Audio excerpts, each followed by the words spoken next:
Xanana Gusmão visita a exposição Teknolojia no Artezenatu e a Rússia.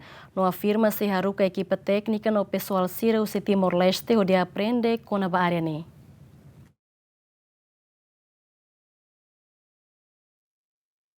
Primeiro-Ministro Xanana Gusmão visita a exposição artezenatu no teknolojia, indústria e a cidade de casa na Rússia. Visita nessa um passo estratégico para Timor-Leste, onde explora a oportunidade de fundo sira a finalidade baseada. Entrevista Xanana Haturu em admiração boa para progresso no Haturu e exposição lara no cobre setor oi nebe importante tebe para desenvolvimento nacional. Ato segura que Timor-Leste lá com conhecimento do progresso sirané, líder executivo na afirma se haruka ekipa téknika no pessoal sira husi Timor-Leste, onde aprende no forte vantagem husi tecnologia avançada na existe na Rússia.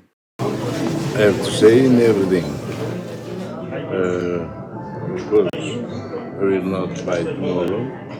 I just asked already how much it costs, etc. And we will see, because the ASEAN summit with Russia-ASEAN-Russia cooperation, we will talk about the cooperation in these areas also, of the industry, trade, etc.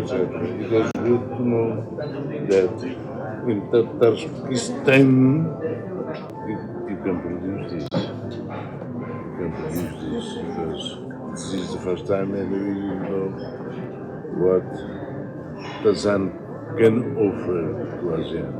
For us, yes, we are interested. Of course, it will not be tomorrow, but we will see.